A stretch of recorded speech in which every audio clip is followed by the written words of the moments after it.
I'm here with Pinky today, and I'm sure he's going to jump away pretty soon, but I'm going to talk about my experience volunteering at a animal shelter. You guys probably already know that, animals, especially pets, are very overpopulated these days. People seem to overbreed them too much, and so because there's too many animals, they end up at the animal shelter. And some of the dogs and cats and bunnies and other animals from on the animal shelters are from people who can't take care of their animals anymore, so they give them to the shelters. So that's where all of the animals are from, if you didn't know. So yeah, I want to tell you guys my story. So let's go back to 2013. I decided to go online and find the nearest animal shelter. So I found one about maybe 20 minutes away from where I live, and after having a meeting with the other volunteers, I began my first day volunteering, and it was a very scary first day because I was really nervous. I wanted to do my best and get a job there because I really wanted to continue helping animals while, being able to take care of myself and help with the bills and stuff. So I went in there and I wrote my name on the checklist and stuff. And so on the first day, I decided how long I wanted to volunteer because I wasn't in school anymore. I had tons of time. I had volunteered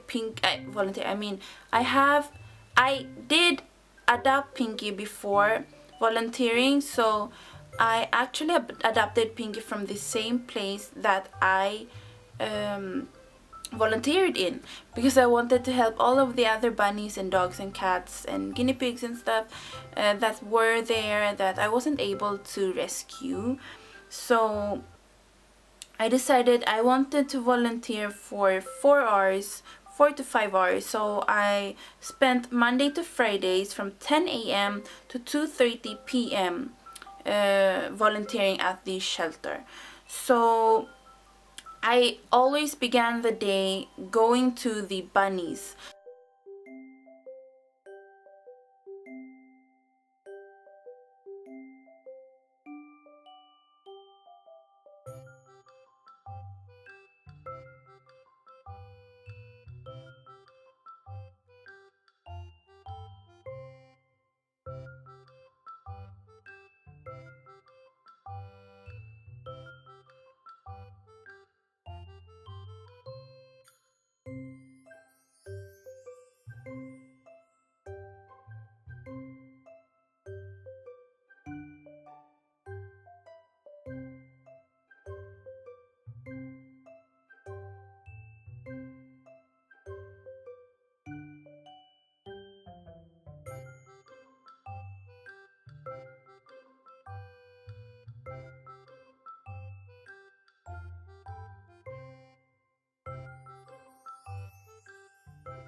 So the first thing I did, I went to the bunnies and I, groomed them and brushed them, and they had tons of loose fur, and I didn't clean. I only petted and walked the dogs and stuff. So I didn't clean their cages or anything because I know other volunteers,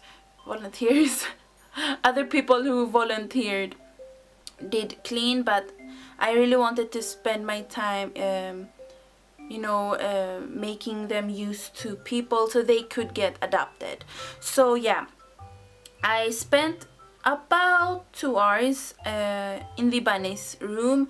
I petted them and it was really fun to be with them. They were, of course, very scared of me. They weren't really used to humans.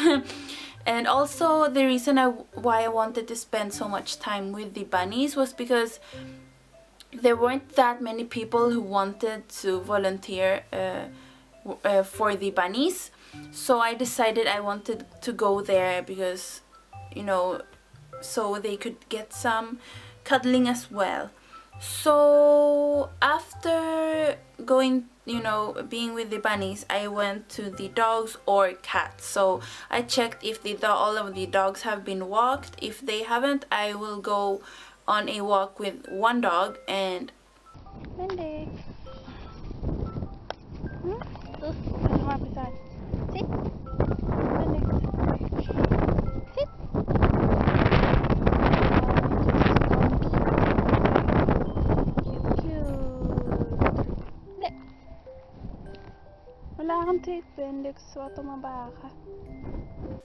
After walking with that dog, I went to the kittens and cats room, and I was in there until 2:30 p.m. and then I went home.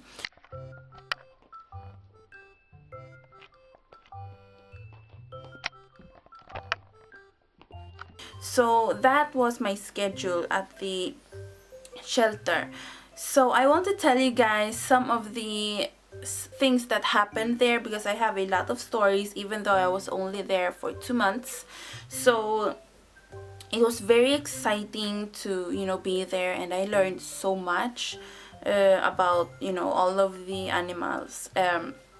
One of the things that happened, probably the main thing that pops into my mind when I think about my experience, which is the dog bite incident. And no, I did not get bitten by a dog, but almost, because I was there with a dog, a big dog. I'm not sure what breed he was, or she. Her name was Lune. And Lune was a very big dog, and I didn't know that much about her. Nobody told me anything about her, that she was aggressive or anything. And usually they will write if the dogs are aggressive, and they won't let the volunteers go in there. But for Lune, I just went in there because it didn't say that she was aggressive or anything. So I went in there and I played catch with her. We were outside, and then another dog came close to Lune, and that dog was a golden retriever. I don't remember her name, oh my gosh. But she came close, and Luna didn't really like that. She didn't want to share me or that stick.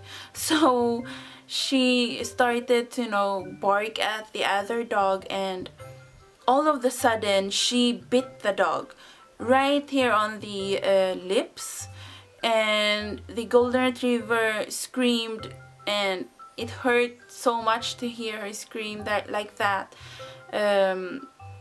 And Luna just walked away. And so I got really scared because I was there on my own. There were 2 other people there. They weren't working there. They were just helping around. They weren't volunteers. What do you call them? Interns. They were interns. And so they did know that Luna, you can't play with her while there are other dogs there, and I didn't know that, and they didn't tell me. So when the person working there saw or heard that dog, golden retriever, scream, she came right into the playpen area and got the golden retriever and got her to the vet. There's a vet at the shelter, so got her to the vet, and she got a bite mark. They didn't need to stitch her up or anything. They only put some ointment on it because it wasn't deep or anything. But even though the golden retriever was okay, and he didn't bleed that much, and it wasn't deep, I felt so guilty because I felt like it was my fault. And I remember that day I walked home crying because I felt so guilty. So the next day or before the next day, when I got home, I actually wrote to the vet and I told her that I'm so sorry that happened. I did not mean to for that to happen. I didn't know she was aggressive and stuff like that. And the next day she told me that it wasn't my fault. That would have happened even if I wasn't there, because Luna just doesn't like to share. So they actually, put Luna in another cage, and not cage, playpen, and she couldn't be with the other dog. So I felt really guilty for Luna and for the other, golden retriever. So I almost got bit there, because I was actually holding the stick and I was throwing it, and their mouths were really close to my hand, and I'm so lucky that I didn't, get bitten. So yeah. Debbie.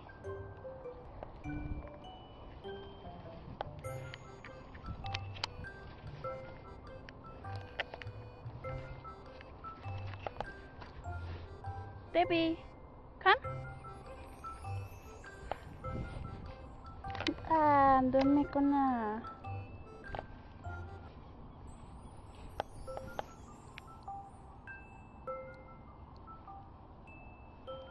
Another big incident that happened was the cat running away incident. And I was actually on my way home this day, and I thought maybe I should just go to the kittens and cuddle with them first for about 5 minutes or so.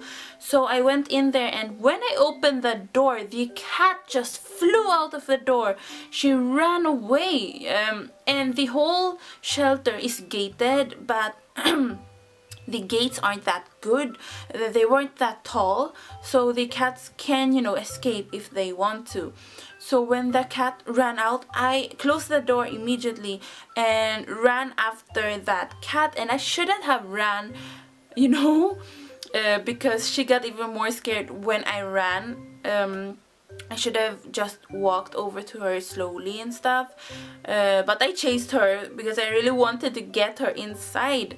And she actually managed to climb up of the gates, and she was able to get out. And the vet and the other people working there asked me what happened, and I told them the cat ran away, and they started to search for her, and they couldn't find her. So they decided to just leave her there outside, because they said that she would come back if she needed to. Because that cat was actually, found outside, and she was kind of a wild cat. Not really a wild cat, but she grew up in the wild. She was a pet, but then she, somebody tossed her out, and she grew up in the wild, so she knows how to survive in the wild. But I felt so guilty again, because I felt like it was my fault, because it was my fault. I opened the door and she ran away.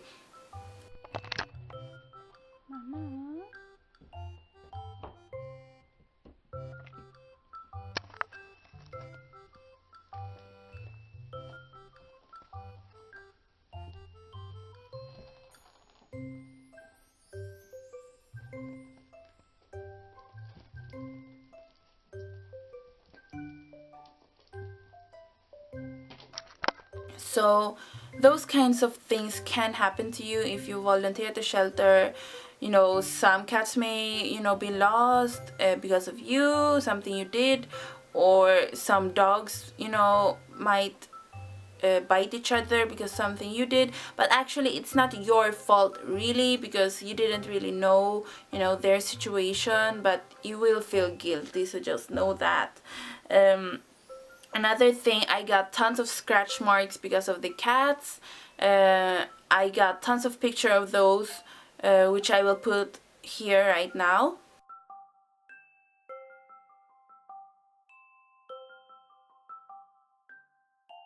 I got so many scratch marks, which is why I got sick actually. Because I don't know if it's because of course their claws are dirty, because cats walk into their litter boxes where they poop and pee, and so the germs get into the nails, and then when they scratch you, you will get the germs and you will get sick.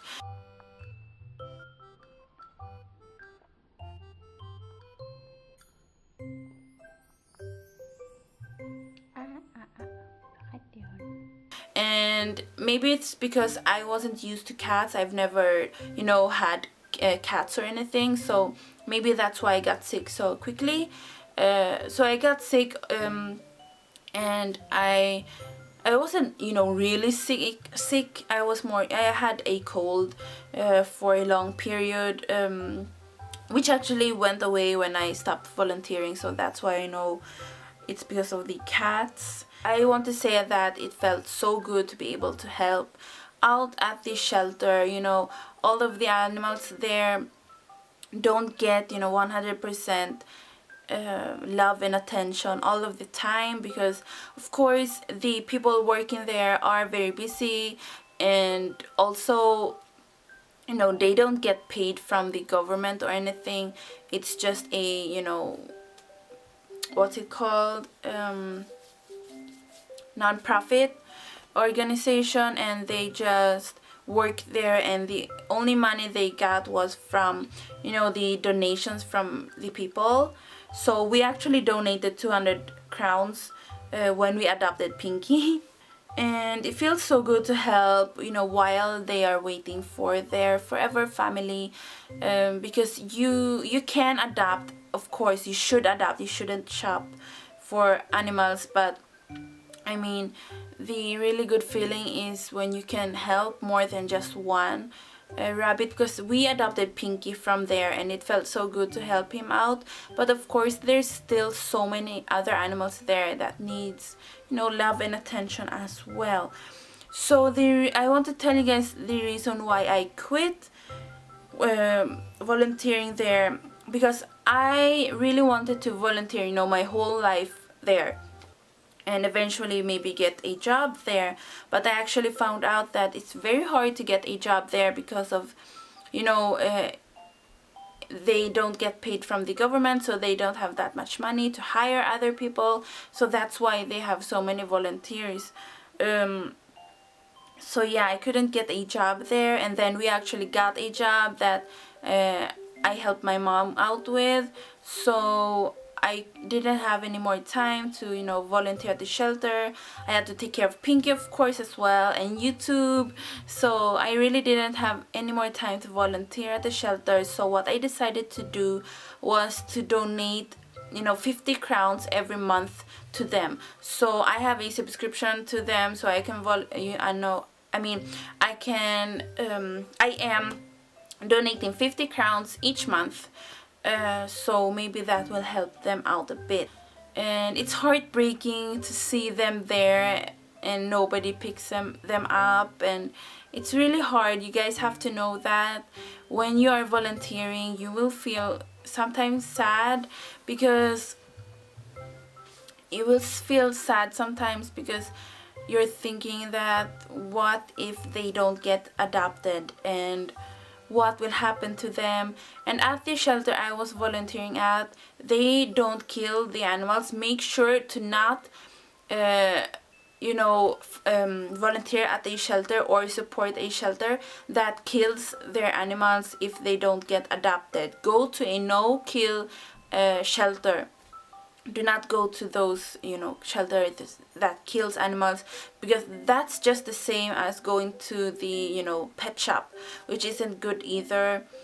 So definitely research on that, and only volunteer at and foster and adopt from no-kill shelters. Now I got some tips for you guys, some quick tips. Remember to wear, do not wear good looking clothes. You will get dirty, especially when you go to the dogs. Bale, Bale, dito. Bale. Hi.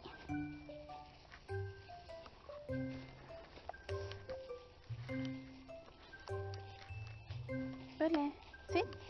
Bale, Bale. Dito. See? And also know there will be dangers. Dogs can bite you, bite each other. You could get hurt.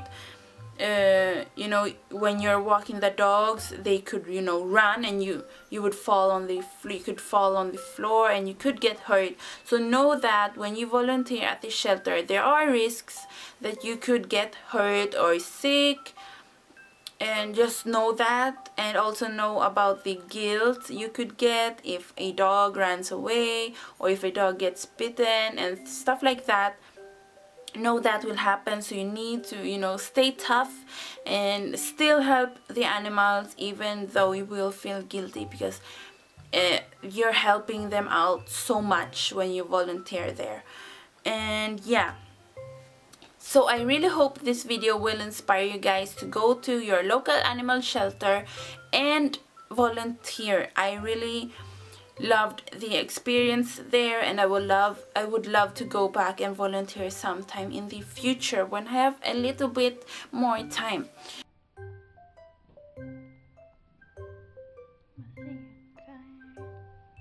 But I hope you guys enjoyed this video. Go and volunteer at your local animal shelter, even for, you know, a few days or so. That's going to help so much. And if you cannot volunteer, you could also just do what I do and donate money to your local no-kill animal shelters. So thank you so much guys for watching. I will see you in my next video. Bye everyone.